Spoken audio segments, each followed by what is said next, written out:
¿Cómo están, amigos de Apostológico? Bienvenidos a todos en el nombre de Jesús, a los amigos, a los hermanos, a todos los que sintonizan este video de alguna manera. Les saluda Kevin, estamos aquí como pueden ver, estamos en un nuevo espacio, un nuevo set, podemos decirlo así. Han ocurrido muchos cambios, hemos estado muy ocupados, pero estamos aquí de vuelta y vamos a hablar sobre un tema muy importante referente al cristiano y la política, el cristianismo y la política, sobre todo en base a la pregunta: ¿puede un cristiano involucrarse en la política?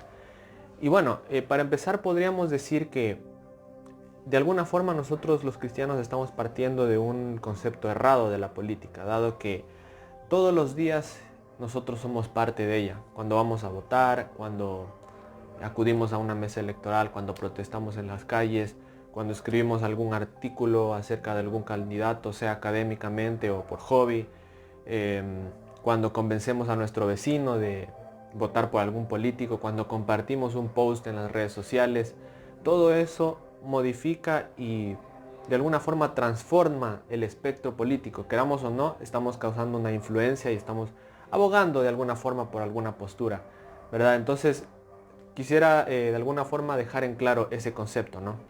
Pero bueno, yo estoy hablando un poco del espectro real de la política, pero ¿en qué piensa la hermandad en Cristo cuando habla de la política?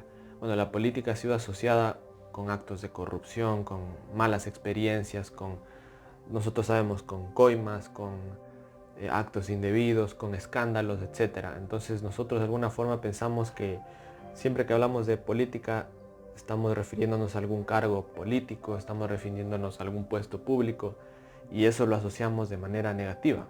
Entonces, además de esto, nosotros pensamos que la Biblia prohíbe la práctica política. Nos basamos, por ejemplo, me parece que es San Mateo 28 o en Juan 18, bueno, ahí hay dos versos que mencionan, por un lado mencionan que el uno menciona: dad al César lo que es del César y a Dios lo que es de Dios, ¿verdad? Y en el otro dice: mi reino no es de este mundo.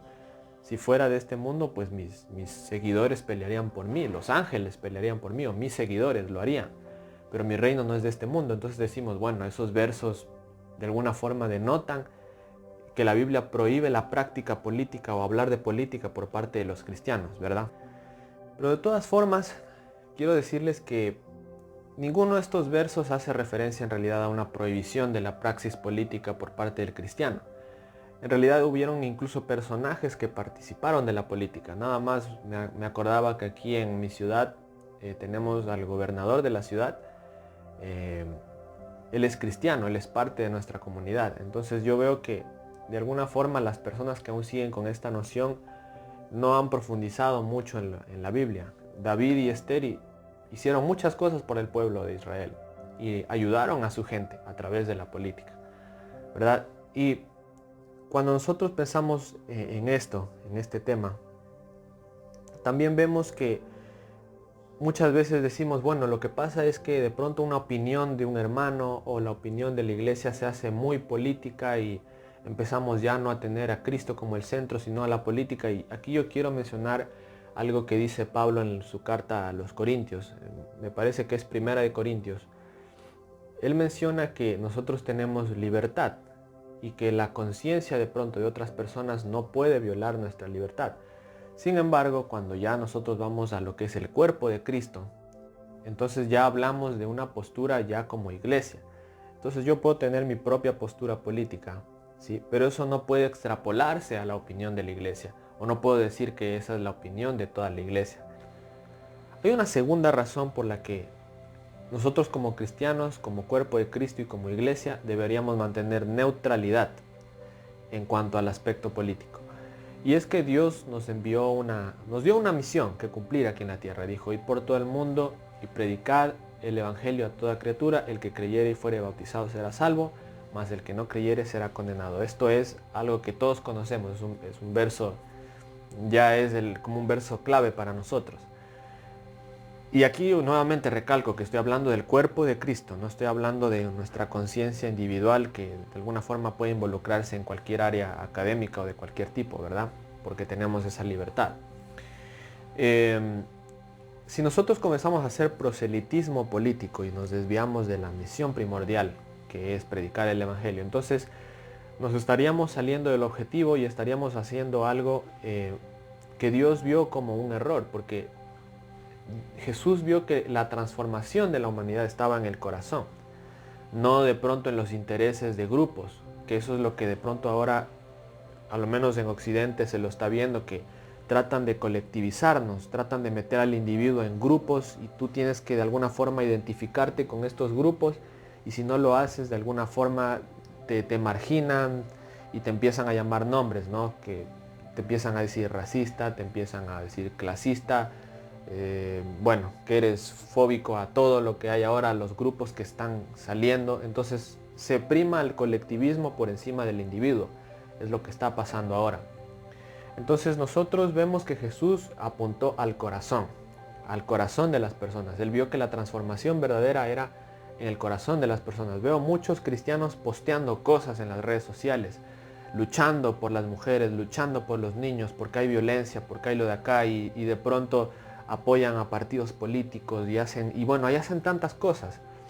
Y no sé qué es lo que tengan en mente, pero si tienen en mente cambiar a la humanidad, prediquemos mejor el Evangelio, porque con la política se podría hacer un cambio a corto plazo o cambios pequeños, pero en realidad el que tiene un propósito para la humanidad es Dios, y el único que puede causar una transformación en la humanidad es Jesús, y Él ya lo demostró cuando murió en la cruz del Calvario. Él sabía que ese era el único método. Hay una tercera razón por la que deberíamos mantener neutralidad en los aspectos políticos, y esto es que Jesús promovió la libertad, y no solo la libertad, sino también la libertad de conciencia. Por eso Él menciona que todo nos es lícito, aunque no todo nos conviene, pero si dice todo nos es lícito, tenemos libertad, libre albedrío, entonces podemos hacer de alguna forma lo que bien nos parezca. Dios nos ha dado una guía en nuestra vida, pero podemos hacer lo que bien nos parezca. Ahora, si los pastores comienzan a promover un pensamiento a los feligreses, empiezan a imponer un pensamiento político a los feligreses, empiezan de pronto a decir voten por este candidato, háganlo de acá, entonces estaríamos cayendo en el error que yo les hablé hace un momento. Nos convertiríamos en una institución colectivista, y dice la Biblia que la salvación es individual, de cada persona. Tú puedes aconsejar a tu hermano, pero no le puedes obligar a pensar como tú. Entonces nosotros no somos colectivistas, que quede eso muy claro. Cristo promovió la libertad de conciencia en cada uno de nosotros. Entonces nosotros, ni los líderes, ni los pastores, ni nadie puede monopolizar el pensamiento de los feligreses. Cada quien ama a Dios y le sigue con libertad. Ahora bien, volvamos a la cuestión del individuo. Nosotros como individuos cristianos, ya fuera de lo que es la iglesia como un todo, nosotros debemos estar enterados de lo que ocurre. No estoy hablando de noticias, ni de que un ministro cometió un acto de corrupción, ni de que se modificó el gabinete del presidente, ni la posesión de un presidente de un país, ni nada de eso. No estoy hablando de eso, sino de enterarnos cómo la política afecta nuestras vidas. Estamos viendo nosotros ideologías que han tomado mucha fuerza. Por ejemplo, bueno, las clásicas han sido derecha, izquierda, hay feminismos radicales, ideologías queer, los grupos LGBT, posmodernismo, marxismo radical, marxismo cultural. Y ahí estoy mencionando como 10, pero hay muchos más, muchos más. Y el problema es que estos grupos políticos se hacen pasar por salvadores de las personas. Les hacen creer que ellos defienden sus intereses. Y muchas personas han caído en este engaño. Y de alguna forma tratan de conseguir poder utilizando a las masas. ¿Y qué es lo que me preocupa, o que lo que nos preocupa a muchas personas? Es que los mismos cristianos estamos cayendo en esto. Y podemos perder incluso nuestra libertad de culto en algún momento, en algún punto. Yo pienso que si nosotros no estamos enterados de estos problemas y no les hacemos frente, con de pronto abogando por nuestros derechos, teorizando, luchando también en esa área, entonces sí seremos perjudicados grandemente. Bueno, yo te quiero preguntar a ti, no solo a los amigos cristianos, sino a todos. ¿Te gusta levantarte en la mañana y dirigirte al lugar que tú desees? ¿Te gusta poder compartir con tu familia? Si eres padre de familia, ¿te gusta criar a tus hijos? te gusta escoger tus preferencias, tus gustos, expresarte, cantar, tener tus hobbies, leer, hacer cosas en el día, te gusta ser productivo, te gusta trabajar. Bueno, ¿qué te diría si incluso este tipo de libertades, incluso estas cosas que tú haces te las pueden quitar? Todo sistema totalitario tiene su base en la mentira, en el engaño. Y el objetivo de estos grupos, y es bíblico, es controlar a la humanidad. ¿Sí? Controlar qué es lo que haces, qué es lo que dices, qué es lo que piensas, qué es lo que puedes y no puedes hacer. Es decir, te conviertes de alguna forma en una marioneta o en un instrumento para sus intereses, para de pronto sus cosas malévolas, no sé. Pero de alguna forma hacia eso vamos, ¿verdad? En Occidente ya se comienza a radicalizar mucho más este tema del debate entre la libertad y la igualdad. Y nosotros debemos estar atentos a esto. Debemos estar muy atentos con qué defendemos, qué posteamos, de qué hablamos, cómo nos informamos. Debemos despertar a esta realidad. Hay un verso en la Biblia que menciona que Jesús no vino a traer paz. Jesús vino a traer conflicto entre la madre y el hijo, entre la nuera y la esposa, entre familiares. Vino a traer conflicto. De alguna forma nosotros decimos, bueno, este verso está muy extraño. Sí, ¿por qué Jesús? No se supone que Jesús vino a traer paz. Nosotros podríamos pensar eso, pero me hacía pensar en la verdad. Él es la verdad, nosotros sabemos que Él es la verdad encarnada. Cuando Él se encarnó, significa que la verdad caminó por esta tierra, ¿verdad? Y cuando tú hablas la verdad, traes conflicto.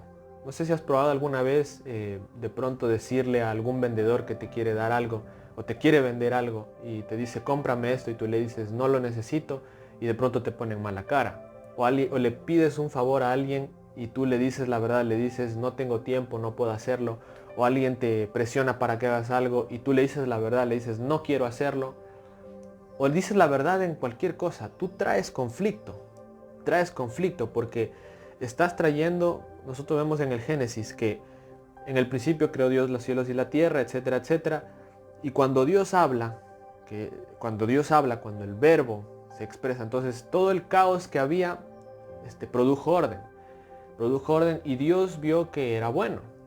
Entonces cuando tú hablas la verdad, todo lo que ocurre es bueno. Yo quisiera aconsejarte, si tú estás pasando por un momento de presión por motivos políticos en el grupo en el que tú te encuentres, quisiera decirte, habla la verdad, no tengas miedo, habla la verdad y vas a ver que te va a ir muy bien. Yo quiero poner un ejemplo en torno a esto. La ley C-16 que se aprobó en Canadá, en el que se aplican lo que son las expresiones de género.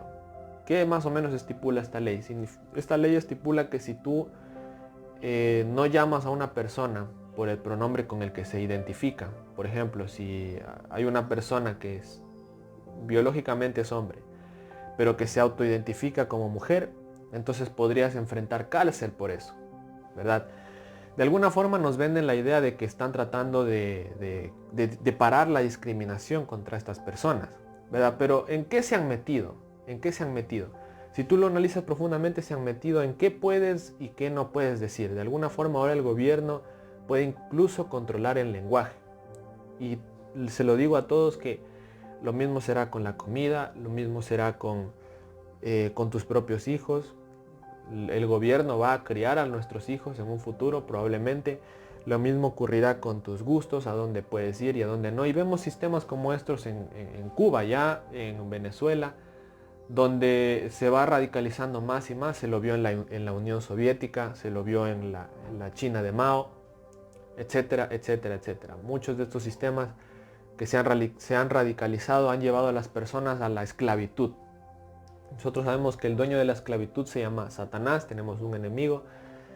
Y la mentira también es parte de esa complicidad. Entonces hablemos de la verdad, informémonos acerca de estos temas. Yo solo he puesto un abreboca aquí, no quiero profundizar mucho más, pero quiero invitarles a todos en esta tarde, no solo a cristianos, sino a todos a reflexionar en qué nos estamos metiendo. En resumen, bueno, podría decirles que como iglesia, como cuerpo de Cristo, tenemos que mantener neutralidad. Como individuos cristianos, tener cuidado con qué tipo de cosas posteamos con qué creemos. Vi a una hermana el otro día, incluso una hermana de la iglesia, que posteó un coro feminista.